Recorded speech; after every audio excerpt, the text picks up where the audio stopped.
सरफराज को मैच के बाद भी समझ नहीं आया है। वो कह रहे थे कि 40 ओवर तक तमाम चीजें प्लान के मुताबिक थी, लेकिन शायद वो इंडियन प्लान के मुताबिक थी, क्योंकि उन्होंने शुरू में कंट्रोल्ड क्रिकेट खेली, विकेट्स बचाई और आखिर में जो है जिसको कहते हैं कि अनलीश किया है अपने मिडिल और लोअर मिडिल ऑर्डर को, ताकि वो आए और खुलकर खेलें। तो ये सरफराज तो कह रहे थे 40 ओवर तक कंट्रोल में था, हमने जब विकेट्स ही नहीं ली, 1-2 विकेट गिराई थी 40 ओवर तक, तो क्या कंट्रोल में था? जवाब देने से पहले सरफराज ने यह भी कहा कि उन्हें कोई अफसोस नहीं है। अफसोस इसका कह रहे थे कि पहले फील्डिंग करने का। हाँ, ये गलत फैसला था। बात यह है कि हमने आईब्रो रेस किए थे जब उन्होंने टॉस जीत के बॉलिंग की और उस वक्त सूरज निकला हुआ था, ठीक है। फिर हमने ये कहा कि दुआ की कि चलो इनका डिसीजन ठीक हो जाए। फिर उन्होंने जब इमाद वसीम को बॉलिंग करवा दी तो वो तो बिल्कुल ही समझ से बाहर हो गया कि ये हुआ क्या है। वो इंडियन भी कह रहे होंगे कि यार शाबाश यार, जब डन बिल्कुल वो कह रहे थे कमेंट्री में कह रहे थे वो बार-बार ये बात कर रहे थे, वो यही कहते रहे कि एक ऐसा बॉलर जिसका बॉल हिलता ही नहीं है। शहजाद, मैं एक बात करना चाहता हूँ, वो ये है कि ये बच्चों का, ये प्लेयर्स जो हैं इनको सिलेक्ट कौन करता है? पाकिस्तान क्रिकेट बोर्ड सारा कसूर।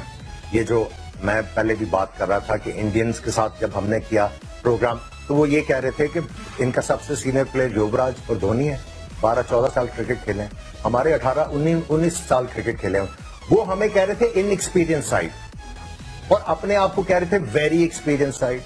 तो आपको इस पे पता चल जाना चाहिए कि जो आपका 19 साल प्लेयर खेला हुआ है वो उसका एक्सपीरियंस ही नहीं मान रहे, तो वो सम अप कर दिया आपको। उसके बाद मैं ये कहना चाहूंगा कि ये क्रिकेट बोर्ड में जो लोग लेके आते हैं, जो हमारी जो पॉलिटिकल पार्टीज हैं, ये कहते हैं जी हम वोट से आए हैं और वोटर जो है वो सारा कुछ है। क्या इनको ये आइडिया है कि जब पाकिस्तान इंडिया के साथ मैच खेलता है और जब हम हारते हैं तो हमारे जज्बात के साथ क्या होता है? क्या इनको इस चीज का इल्म है? ये बातें तो करते हैं कि जी हम वोटर्स का बहुत कुछ करते हैं, क्या ये कभी सोचते हैं कि हम किसको लगा रहे हैं?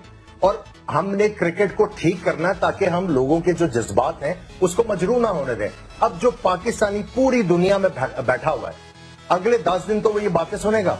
नहीं, मुझे ये समझ नहीं आती कि किस मुल्क में जहां पे क्रिकेट खेली जाती है आपके बोर्ड का पैटर्न इन चीफ वहां का वजीर आजम होता है। ये क्या लॉजिक है पाकिस्तान में? मुझे समझ नहीं आई है, क्यों प्राइम मिनिस्टर जो है वो पैटर्न इन चीफ होते हैं क्रिकेट का, उनका क्या ताल्लुक है? Why does he appoint people? उनको क्यों एक इंडिपेंडेंट बॉडी? इसका मतलब यह है कि they want to control everything.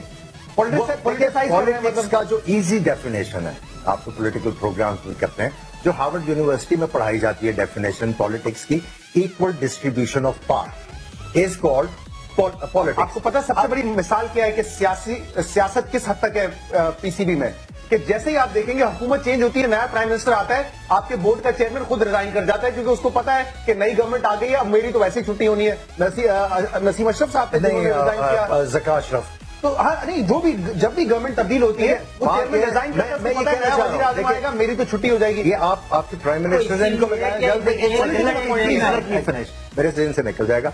3 world cup हार गया, 3 वर्ल्ड कप उसी रजीम में नहीं हुआ कि 3 वर्ल्ड कप हार जाएं और क्रिकेट बोर्ड वहीं का वहीं हो और उनको कोई क्वेश्चन ना किया जाए। भाई आपके प्राइम मिनिस्टर ने इनको लगाया, ठीक है, उनसे पूछे तो सही कि भाई मैंने अवाम को जवाब देना है। ये अवाम को नहीं जवाब देना, इनको जरूरत ही नहीं है ना जवाब देने की, जब तक इनके ऊपर रिस्पॉन्सिबिलिटी नहीं आएगी कि लोगों के लिए इन्होंने केटर करना है, लोगों के लिए, इनकी जिंदगी के लिए बेहतरी लेके आनी है, इनके जज्बात के लिए मजरू ना हो उसके लिए बेहतरी लेके आनी है सिस्टम में, तब तक चीजें नहीं चलेंगी। ये आते हैं, देखें, ये कॉम्पनसेट करते हैं लोगों को। क्या है बैकग्राउंड?